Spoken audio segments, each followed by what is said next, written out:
My name is Phil Perazio, and I'm a urologic oncologist, a surgeon. Like many of you, I absolutely love what I do, and I would not choose another profession. But I have struggled with professional identity, practice efficiency, and wellness over the years. Operate with Zen is a podcast designed to explore a mindful approach to surgery and to being a surgeon. By discussing these struggles and mindful solutions, I hope together we can create a community of strong and healthy surgeons. Enjoy.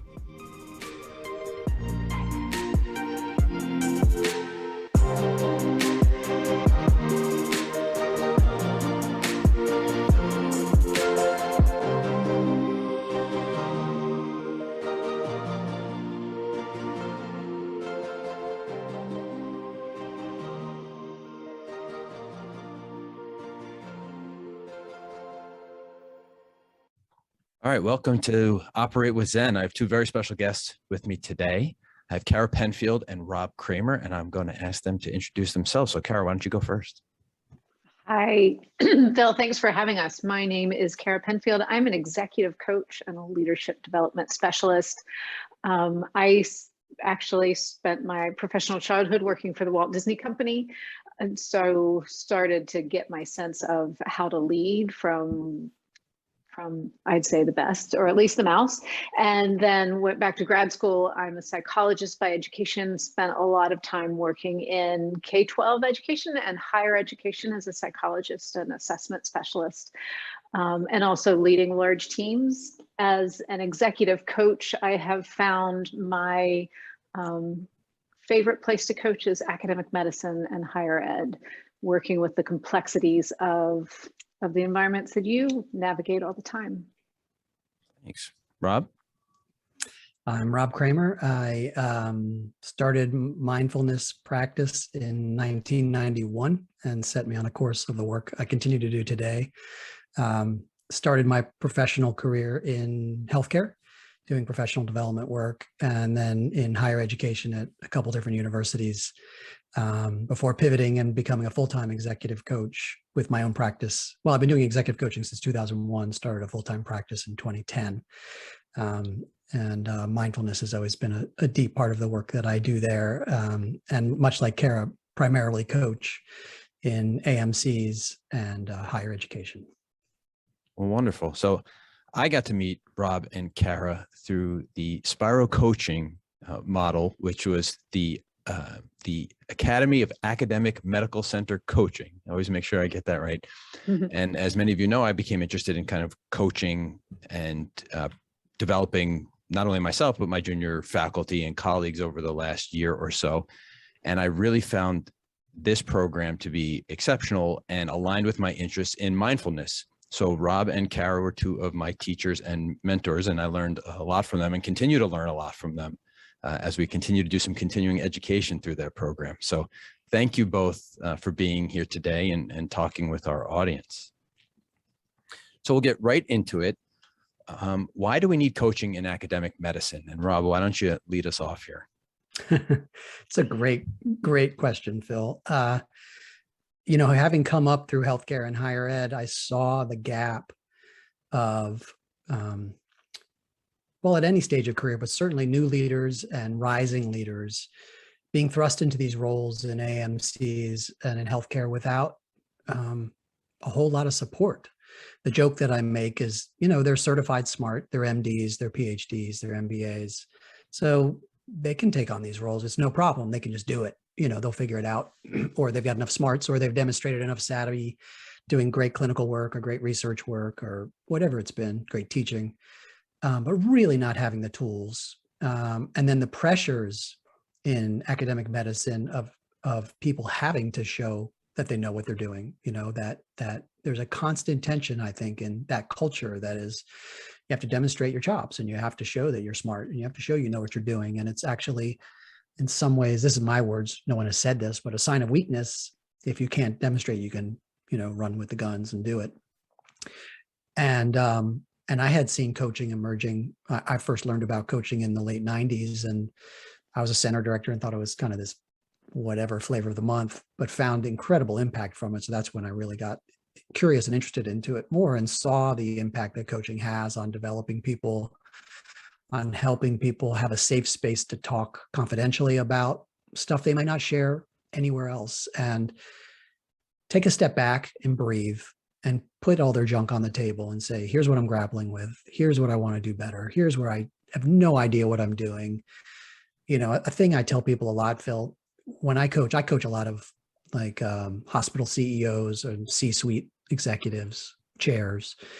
And I always tell people I could probably put $5 down when I'm starting with a new client that there's a 60 to 70% chance that this client will disclose at some point feelings of imposter syndrome during our work. There's just so many people, Kara and I included. I don't want to speak for Kara, but you know, at some point you feel like you're faking it till you make it. And so the pressures that MDs have or administrative leaders have or executives have where they're supposed to know what they're doing is monstrous. And so the chance to have that safe space to kick it around, look at themselves, look at their choices, make better choices that have different impact than what the results have been that they're getting, the payoff is immense. You know, I came up through training in organizational development, and I still think to this day, the most sustained positive change I've seen for people is through the result of coaching. That's great. You know, I said a little differently. I think one of the observations I have from being in an academic medical center my whole career is we see some of these people in leadership, and they're wonderful people, but the skills that made them wonderful academic physicians do not necessarily translate into academic leadership. And they're never given those tangible skills. As you said, they did really well at getting grants and writing papers, so they should do really well at cultivating faculty and organizing budgets. There's a big disconnect there. And I think there's a huge role for this. Kara, did you have additional thoughts? Well, I guess a couple. Coaching can serve both as sort of intervention and prevention. And as a psychologist, I always sort of enter things from interactions from that perspective. Everyone who works in academic medical centers, physicians, surgeons, administrators, nurses, the whole gamut, you all are dealing with enormous pressures and lacking the luxury of a little bit of time for reflection and preparation. And so coaching can be, I certainly have clients who have been with me long-term, and they will send me a text or an email and say, do you have time? Like, this is a sort of, I have a fire right now, can you help me? And that's more of an intervention type of conversation that we're having. But the conversations that I have every month with my long-term clients, giving them the space to sit and prepare for what they want to talk about, reflect, how they've been showing up in the world, consider the obstacles or opportunities for showing up more effectively. And that impacts them if they have aspirations for or are in positions of, you know, technical leadership, like within an organization, but also if you're working in the operating room, if you are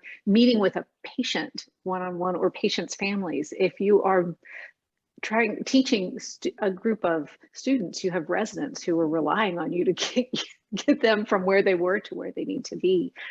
Every one of those people benefits from having a little bit of time to focus on who they are and how they want to show up even better than they have. Yeah, I agree. Bill, can I add something onto that? Please do. Something that Kara mentioned there in the beginning that I think is critical is, you know, in our work in education, one of the jokes in higher ed is the pressure is so high because the stakes are so low. But in academic medicine, pressure is high because the stakes are high. It literally is. There's no joke about life and death. And so when you're dealing with stakes like that, there's ever-present tension, and there's ever-present concern, and there is ever-present stress. And we're seeing it in higher ed now, the immense amount of fatigue and burnout, suicide, right? All of that, it's coming to a head right now. And without the tools and resources to help people really process what's happening to them, you know, there's a big loss and a big gap there. Yeah, I think it's a really important point. And I think we have a huge opportunity now as we see all of this stress and burnout coming to light, that these interventions are really needed. And this should be a normal part of our process, a normal part of our development, where it used to be kind of, you know, the dogma was you really, in medicine, you got coached when you needed remediation. right? If you had a behavioral problem or you weren't developing properly, then you got a coach. But I think there's a lot of benefit. I know I've personally seen it, but there's a lot of benefit to being coached kind of early on and helping develop those skills. And as you said, Kara, the space to reflect, the space to think about these things and develop in a mindful way. We'll get more into mindfulness, but to make it a little concrete for the audience, I'll go to you first here, Kara. Can you give us some concrete examples without divulging names of people or institutions, but just kind of benefits that you've seen as a coach to your coachees and how you've seen them improve? I really appreciate that you asked about the individual and the institution level, because they play into one another. When we, Rob and I, with our businesses, enter an organization for the first time with the first leader, a lot of times that first leader isn't particularly familiar with coaching. Maybe somebody recommended that they try coaching on. And so they start to build a relationship with us, and they then start to really get a sense of, okay, this person has my confidence. I'm figuring out better ways to show up. And by virtue of that conversation, it not only affects the particular challenge that they've brought to our conversation for the coaching topic for the month, but they start to practice the skills that I'm practicing with them. And then those start to cascade out to the other people in the organization, and they talk about the coaching and the impact it's having, and suddenly more people are talking about coaching. So the neatest experiences that I have had, like the most concrete, are when I've entered one particular very large organization that is high stakes in a different way than medicine, but we entered doing a couple coaching engagements for a couple key leaders. Those key leaders said, you know what, my direct reports could benefit from this too. Do you have other coaches, so they don't have to be coached by you, because you coach me? And so then we bring in a bigger team. And then what happens is those leaders start to ask questions about how they can use the coaching skills as leaders themselves. And so Rob and I actually were together part of a really big intervention where we delivered coaching to the majority of the key leaders in this large organization. And we delivered coaching skill development programs to every member of the organization. And so then it becomes not only something that an individual leader experienced, but it becomes the way they communicate with one another. Yeah, it's hugely important. I think there's growing literature now that says one of the best ways to keep people happy at work is to give them a sense of professional development, right? Mm-hmm. What are they trying to achieve? And when you develop a culture of coaching, you're all developing each other. I think that's incredibly insightful. Rob, did you have any examples you wanted to share? Yeah, and I love what Kara shared, because it really does change the way people engage with each other. The quality of conversations change.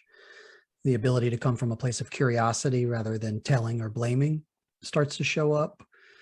Decision-making happens differently. Thoughtful engagement starts to show up. There's certainly times where it's rush, rush, rush, right? Sometimes the house is on fire. And even then they start to learn the skills of, you can still do a post-mortem after the rush, rush, rush and say, how do we handle ourselves through that? And what could we have done better? And all that starts from starting to learn these ways of thinking differently and engaging differently with oneself or with others or with organization. So for me, just as an example, I'm thinking about, one of the reasons I love working with the higher level executives is because of the trickle down effect.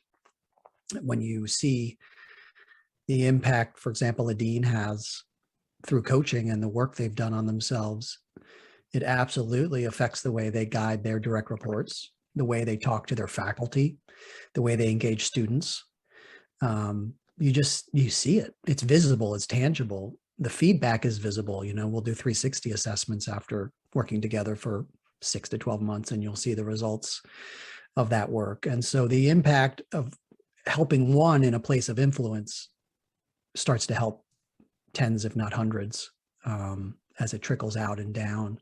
To me, that's a huge payoff, especially in academic medicine, where the stakes again are so high and the pressures are so high. For a senior executive to show up and actually see other people and pause and hear other people and demonstrate their genuine interest in others, be thoughtful, be mindful, that just, you see the payoff that has. Hugely rewarding. Yeah, so bring it to a great point, Rob. And who, you can either say who or what situations really lend themselves to coaching. So you mentioned the executive and kind of the trickle down model, but who out there also really needs a coach or could benefit from coaching? How do you kind of identify those people? Great question. I almost uniformly now say whenever someone gets promoted up to a new role that they haven't experienced before, that's a great time to get a coach, because the expanded growth is huge for the person to figure out that job.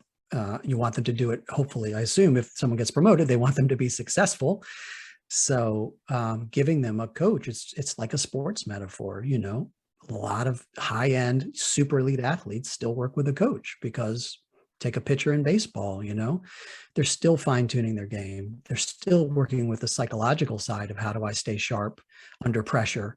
How do I stay focused when I'm not having my best day? And so regardless of the level, the use of a coach is the ability to have a place to work through my stuff as I'm learning and growing and stretching and being pushed. So that's one place I almost always now say, during a promotion, new level up, great time for a coach. When someone's going through transitions of some kind or another, whether they be life transitions or professional transitions, Phil, for example, moving from one institution to another, whether or not a promotion is involved, yours also includes promotion, but even just moving to an institution and trying to understand the new culture and what's appropriate and what's not, and who do I trust, and great place to have a safe space to talk with a coach. So transitions would be another place. You mentioned earlier remediation. That is a type of coaching. Carrie, anything you would add, or you know, when people are thinking about should I get a coach, things that should be on their mind? Yeah, well, an additional group that I would add to that, Phil, is people who feel like they're ready for something new and they don't know exactly how to get from where they are to where they could potentially go. They don't even maybe know where they aspire to go. And so having somebody to sort of reflect with and challenge, part of my job as a coach is to challenge the assumptions, the stories that somebody's made up. This is my only chance, or people are interrupting my ability to be successful because of this or that. And so building a relationship with them where we can really explore, well, whose story is that? And is it a legitimate story? Are there other stories? So I think people who have aspirations of doing something new, all of us have reached a point, you know, at some point in our careers where, okay, I've figured this out. Like now I found my groove. I can do whatever it is that I do, but now I want something in addition to that. What's the next step?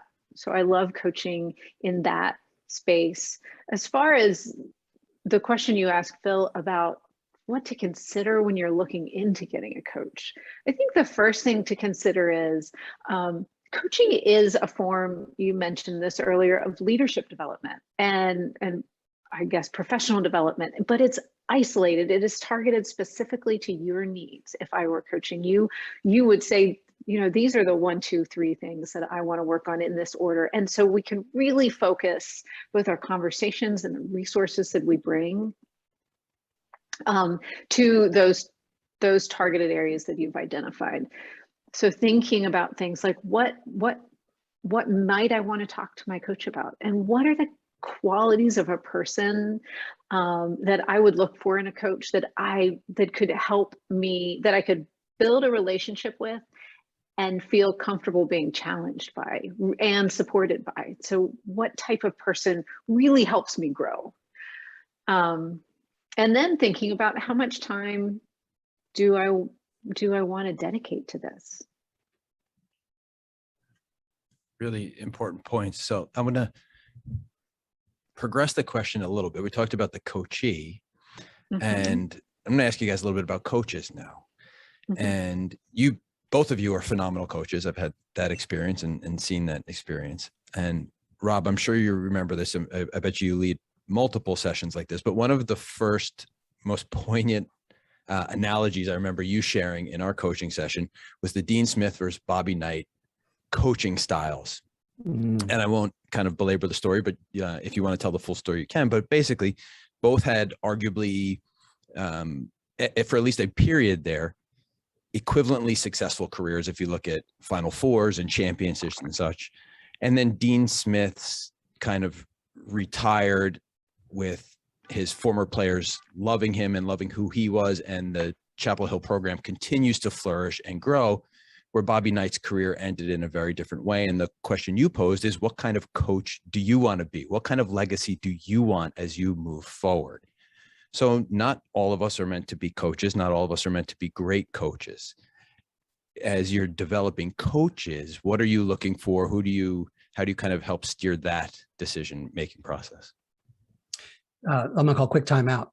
As we're developing coaches, like for our firm, or developing people to be leader coaches in the workplace? Developing people to be leader coaches. Yeah.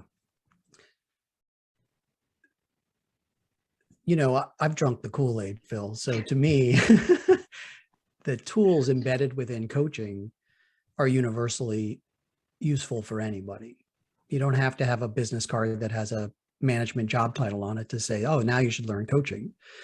To have universally strong conversations, to understand how to influence your boss, to get along better with your colleagues, to make your clinic run smoother, to make your research project go better, to be a better PI, to be a better teacher to residents. Any of those situations, be a better nurse, to be a better administrator.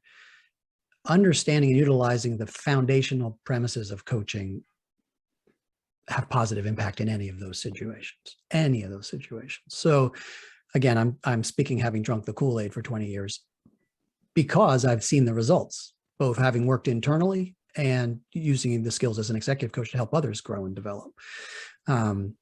So, you know, in a blanket way, I'll say everyone. Now, readiness is a huge part of it. Are there people who have a readiness to willingly want to look at it and go, oh, how can I utilize these tools for myself and my own growth? How can I use them in the way I have conversations with others? You know, do I have a readiness and a willingness to want to try that? Or do I see it as one of those jargony things and whatever, blah, blah, blah, blah, and I'm going to poo-poo it, right? And so that's their challenge to cross if that's how someone views coaching. So be it. The ones that have an interest or intrigue can gravitate towards and start to use it. And then the hope becomes, and when you're changing culture, more and more people see the value and start to gravitate, and others finally come on and go, wow, feels really skyrocketing. What the heck's he doing? Because I'm still stalling in my career. And, you know, one of the things he's doing is having better conversations with people. And I see him developing other future leaders, and right, I'm still stuck doing what I'm doing, whatever someone's aspirations may be, you know. So it starts with mindset. Do I want the best for myself? Do I want the best for others? Do I want the best for my organization? And if you can answer yes to at least a couple of those, I think you'll find coaching to be hugely helpful. Kara, did you drink the Kool-Aid too? Is everybody a coach? Oh my goodness. Did I ever? And you know, interestingly, Phil, like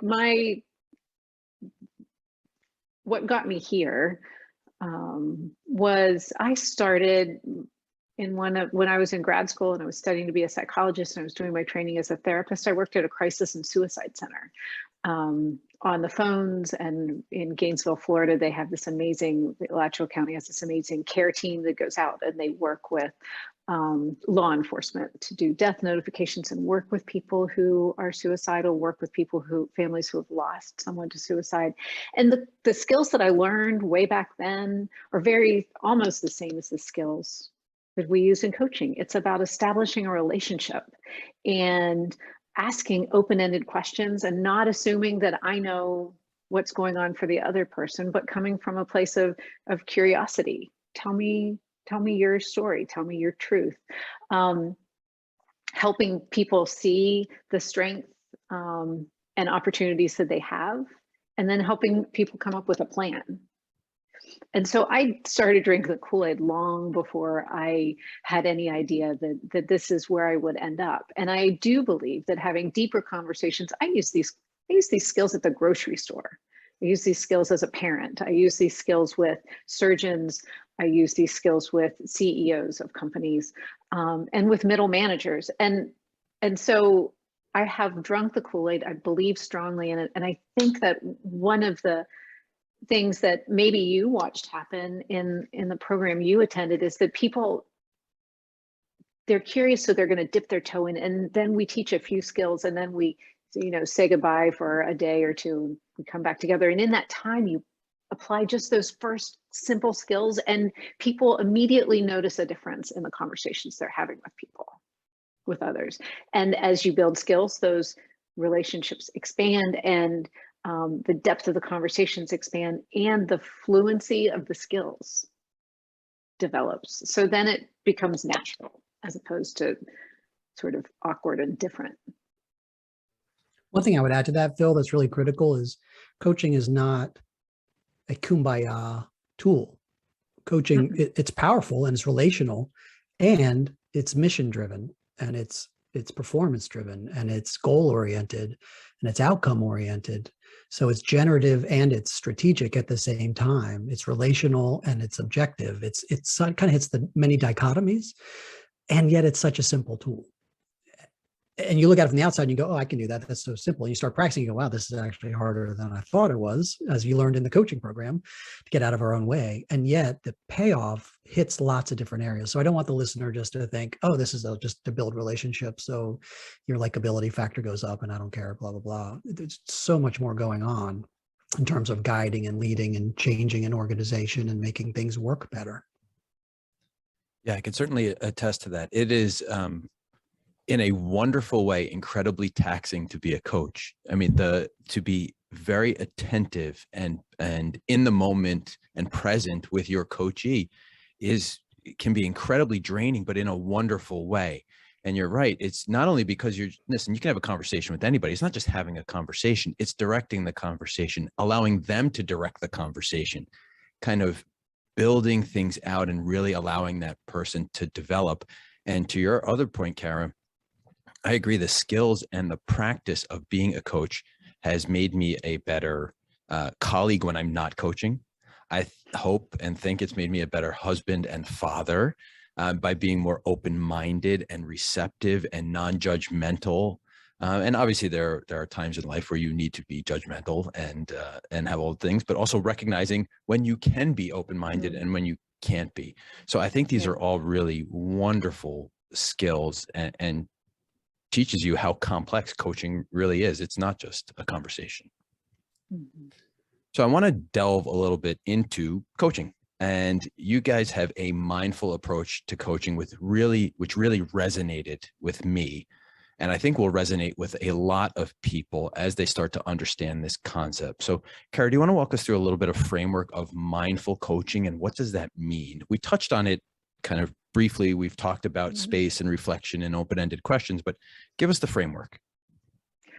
I'd love to, and definitely Rob will build on this. When I think about mindfulness and coaching, I think about it for both players. So the coach and the client or the direct report, whomever you're having the conversation with. For me as a coach, mindfulness is key to my ability to, as you just said, be present with somebody else and turn off all the noise, so that I have my phone turned off right now, so I'm not going to get a call, but I'm also not worried about it. So to be fully present as a coach and is key, because I need to hear what you say. I need to ask questions that are the product of what's important to you. And I need to make sure that I'm not too present in the conversation, because if I am not practicing mindfulness and if I haven't that day, if I haven't practiced yoga, which for me is the way I access my more mindful self, I may not be so aware of how much I'm inserting myself into the conversation. So mindfulness allows us to be aware of others and ourselves. And that's key, Because if I start to insert my suggestions when somebody has come to me asking me to be their coach, then I'm not in service to them.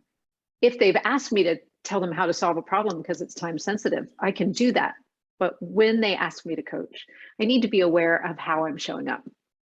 Mindfulness for my clients when I'm coaching them is also about those quick moments that you take to ground and quiet the noise for yourself. So oftentimes in a coaching conversation, we'll start by my asking on a scale of 1 to 100, how present are you right now? And based on their response to that, what would it take to dial that up a little bit? What needs to happen now so you can be more present for yourself in this conversation? And so perhaps we'll just do deep breathing for a couple minutes. Maybe it will be that we're just going to both turn off our cameras and commit that we're not going to be distracted. Or sometimes I have one client who's a physician and he just rattles off, well, I'm not present right now because A, B, C, D. And then it's out of his head and he doesn't have to hold on to it anymore. And so the practice of mindfulness in coaching is important for the benefit of that work that we're going to do together in that hour or 30 minutes that we have. But it's also important because it starts to remind that person that, oh, I can do this when I can do this between meetings. I can find 5 minutes on my way to see that next patient, to just quiet the noise so I can be more present for that person. I think those are a few of the reasons. Rob, I know you have thoughts too. Hard to beat that one. Yeah. Thank you, Kara. Yeah, the thing I love about mindfulness, and I'd like to clarify, I know your podcast really talks about these aspects a lot, but that's, and we talk about this in the program you took, that we're not talking about what's become sort of pop mainstream mindfulness these days. We're talking about one's awareness of the present moment. Starting with the easiest place to start, and the hardest maybe, is oneself in the present moment. So it's not that you always find this perfect quiet place. It's the ability to go, wow, the noise in my head is really loud right now. That's fascinating. So rather than trying to shove it out, you just have curiosity about the noise. What's the noise about? So like Kara's example, the physician who can download the things, you're asking them just, let's clear the noise out. So what's the noise? Let's label it. And by doing that, it helps dissipate it. Or I'm feeling frustrated from that last meeting I just had with that CNO, and I'm not sure what's going on, and so let me just be mindful about myself. Why am I frustrated? What's raising my blood pressure? And a couple simple questions can then start to raise one's awareness and mindfulness in the moment is happening. To me, mindfulness can come in lots of shapes and forms. It doesn't have to be meditating on a cushion, which is what also people generically think that's what, if you're doing mindfulness, you're quote unquote meditating. But I love what I call mindfulness in action. I like being present to noticing what I'm doing when I'm washing the dishes. I'm having a growing trend with clients right now because everyone's so Zoom fatigued that we'll do walk and talk coaching sessions. We'll both be on headsets and we'll both take a walk, even though we're in different cities, and we'll walk while we coach. And just the physical activity helps someone clear out the distraction and be more present in the moment, mindful of how they're feeling and how they're thinking about situations. And so it's really different for everybody what it means to be mindful. And in the application of mindful coaching, I would really support everything Kara said. It's good coaching. The foundation is to be present. And if you're not present, if my mind is distracted, if I'm not fully present with you, Phil, while you're talking, I'm not giving you the full benefit of what a coaching conversation should look like. And so part of my work is to develop myself. One of the slogans Kara and I kick around is better humans make better coaches. And so the more I'm developing myself, I'll speak just for my own career, the more I've worked on myself as a person, the better I've been to simply just show up and be on a coaching call. 1-to-1 ratio. And so it's a constant practice of developing oneself.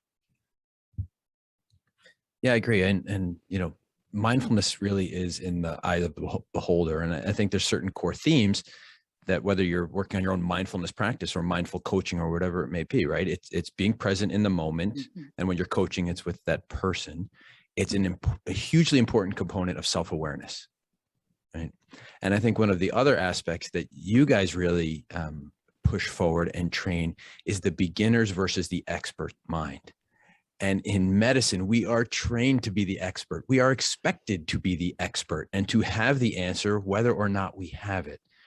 And I think really bringing back and saying, first of all, it's okay to have a beginner's mind and be curious and try and seek out other solutions and other answers. But it's okay to own that too and say, I don't have the answer here, but let's figure out what we do know and work together. And I think that's a hugely important component of mindfulness and of your mindful coaching program. I think you just said something critical, Phil, which is someone having the courage to say, who's lived solely out of expert mind, is to have the courage to suddenly say, I don't know the answer to that. I don't know what's the best way to handle that. And to me, that's an act of courage, but it starts with mindfulness to recognize, oh, I really don't. I'm going to do something different because I'm recognizing in the moment that's not the most helpful way to engage in this conversation. So that goes back to mindfulness as well, mindfulness before courage. So I just want to point that out to the listener because I think you've raised something really, really important there. Yeah, and doesn't that too, Phil, have impacts on patient care? Like there's a lot of research out there to suggest that if a physician steps into a room with a patient and makes up, decides in the first 5 words that they know he or she knows what's going on, can often miss really important parts of what's going on for the patient and what the right approach to care is going to be. Yeah, there's growing literature here, and it's all kind of in that realm of circumstantial evidence. But if you put it all together, I think it sends a really powerful message. Some of the literature says if you don't ask open-ended questions or you present yourself as the expert, patients aren't going to open up to you. And so you may miss really important diagnoses or really important signs or symptoms that they want to share with you. Some of it is that we miss a connection with them, just kind of practically, but tangibly, that connection is a lot of the therapeutic relationship, right? Is in how you relate to people. That can lower anxieties. It can lower uncertainty about illness. I'm probably going out on a limb to say that it can affect long-term outcomes, but I think there certainly is something to be said about therapeutic relationship and the confidence people have in each other. And the other part of it is there's a whole concept of elapsed versus perceived time. And there's lots of things you can do to make the perception of time you spend with a patient much, much, much longer. Sitting at the same level at the bed, making eye contact, having pauses, and just letting the space be, letting the time be, not always having to interject it with something expert or smart. Just sitting there and taking in the space and the time builds huge relationships. And it's something I pay more attention to now. It's something I honestly previously did, but I found it incredibly validating to understand that this was a mindful approach to a patient relationship, and it can be incredibly impactful. And another thing I learned from one of our senior surgeons when I was training was, a lot of follow-up appointments are 30-second things. Yeah, your labs look good, your incisions look great, right? But you could kick them out in 30 seconds and you basically covered what you need to cover. But if you sit there and you ask, well, what's going on with your family? How are your kids doing? I remember you're a Orioles fan or a Yankees fan or whatever it may be. And you sit there and you have a 2-minute conversation about something that has nothing to do with medicine. That builds tremendous relationships and rapport and helps really establish a practice and build more patients. So those are all mindful approaches to medicine. I don't know if you guys have had any other experiences or examples that you've seen. Well, one of the foundations that Kara and I used in the development of our coaching academy when we looked at the mindfulness aspect was the work of Ronald Epstein, who's an oncologist and psychiatrist at Rochester Medical Center. Yep. And we recommended a book to you all called Attending. Highly recommend it to your listeners. Really, really recommend it. He published his first paper around mindfulness in healthcare in 1999, and it got a whole lot of attention. So he became much more curious about it and did some more of his own research. And then that book, Attending, I think came out in 2016 or 2017. So still pretty modern and relevant. And it's literally exactly what you described, Phil, the lens of how providers can use mindfulness as part of their everyday work, especially in the clinic, but it expands to all other aspects of work as well. So really a foundational piece that Kara and I utilized as we were developing our program and thinking about how to instill mindfulness into the pedagogy. Yep. Is there anything you'd add on that, Kara? No, I think you said that really well. Okay. But it's a perfect segue into the program. So the Academy for Academic Medical Center Coaching is now available in its second iteration, I guess. I was a benefit of one of the kind of first cohorts here, but I'd like you guys to tell the listeners in the audience about the program, and I'm sure we'll find some interested parties out there. Rob? All right. This is a conversation we've been having for years because there's lots of coaching academies that exist out there. When I first got into coaching, literally, well, the governing body for professional coaching, probably the largest governing organization, is the International Coach Federation, and they'll certify coaching programs. And so that's a big credentialing marker, is for those listeners out there, if you're looking for training, ICF or coaches who are ICF approved also means there's a level of credentialing that's noteworthy. But when I first started, there were maybe a dozen programs listed on their website of credentialed programs, and now there are hundreds. I don't even know how many hundreds of programs all over the world.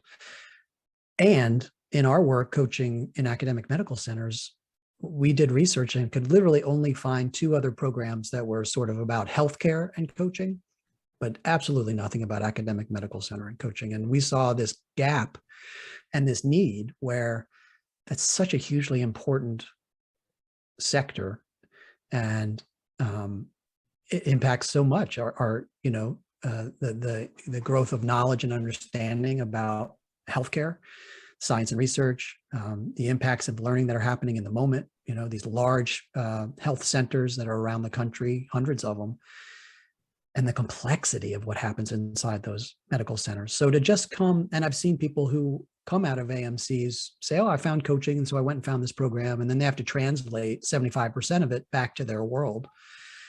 We said, let's create something that's just specifically for this population, with faculty and coaches who understand and are part of this population.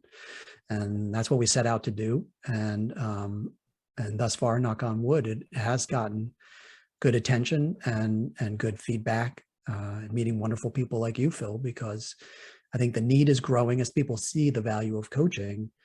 And we're trying to provide the service at the right time for folks like you that want to benefit from it and can learn the skills in the context of your own working world, not having to learn it from a corporate standpoint or any other standpoint, but specifically understanding the lens of what's life like in academic medical centers. So that's where we start out and set from, and it's still a voyage. We're still tweaking and adapting as we go. Yeah. I think one of the things that probably makes it is unique because it was designed for people who work in academic medical centers. So thinking about the complexity, the matrixed reality of how success is achieved in AMCs. What then makes it unique is that all of our participants work in academic medical centers from across the country at this point. And so you spend time in conversation in large group settings and in small 3 to 4 people cohort breakout settings, talking with other people who work in your world, in the world of academic medical centers, who are bringing real life challenges into the conversations and practicing with one another, practicing the use of the coaching skills on real life situations that are relevant to each of you. And so Rob and I spend a lot of time, like we told you, working in academic medical centers, and all of the mentor coaches who work with the small groups also have a background in mindfulness and academic medicine. So all of our conversations are relevant. Yeah, and I'll just, for people who are interested, it's spirocoaching.com, SPIRO coaching.com. That's the website. If you want to look more into it, please do. And I will tell you, yes, you learn tangible skills, you work on mindfulness, you learn a framework of coaching. But to your point about the colleagues you work with, diverse people from diverse backgrounds, from diverse medical centers, from diverse geographic regions around the country, surgeons, people in HR, leadership, CEOs, deans level, all in the same room with the same goals. You learn a tremendous amount from the people you're with, and you build lasting relationships. I'm still in contact with my small group. We still do kind of follow-up sessions. And it really is, I think, one of the most valuable experiences in my academic medical career so far. And I encourage others, if you're at all interested in this, sign up for it, look into it, beg your chairperson to pay for it. It is a wonderful experience. And I think you'll only be a better person and a better member of your department or division or whatever it may be for participating. Thanks so much, Phil. Yeah. We'd love to have them join us. Yeah. Yes. So we're getting short in time, and I always like to ask anybody else if there's anything else they'd like to share that we didn't get to cover, or anything you want to ask or talk about. Now's the opportunity. Happy to talk about anything you guys may want to. I feel like we covered it, Phil. That was really a robust conversation. It got me all jazzed up. I'm all fired up now. Yeah. Well, I look to repeat conversations. There's lots of other things I hope to have you guys back to talk about. Kara, we may be talking about yoga. We may be talking about how that impacts practice. As you know, I've become quite the yoga enthusiast myself. I know. I think it's awesome. Yeah. I do. I hope that everybody, and it is something we talk about in the program, and I always talk about in coaching, that everybody finds their yoga, which isn't to imply that everybody needs to. Some people's yoga is sailing or running or fishing or gardening, but that thing that allows you to sort of find balance and strength and flexibility are all relevant to coaching, I think, and also dancing more gracefully in the world, if you will, with others. Yeah. And Rob, we've had lots of conversations about potentially how sports and medicine intersect. Absolutely. And how there's some absolute coaching possibilities there. So I'm just going to summarize some important things. I think as I kind of jotted down through our conversation, we talked about why coaching is so important in academic medicine, and how leaders in academic medicine are not necessarily given the skill set to develop into leaders. And so cultivating these skills are incredibly important, and we can do that through a mindful approach, which really involves being present in the moment, offering self-reflection, using a beginner's mind. And by kind of starting with leadership, we can trickle these things down into our culture, into our medical culture, and into our environment, and we can all be kind of better as we work together. People who should seek out coaching, some particular times that may be good during promotions or transitions. Obviously, if you're in trouble and you need some remediation, a coach could be helpful, but really someone who's looking for something new, something to kind of reinvigorate who they are and what they're doing, may be a perfect time to engage a coach.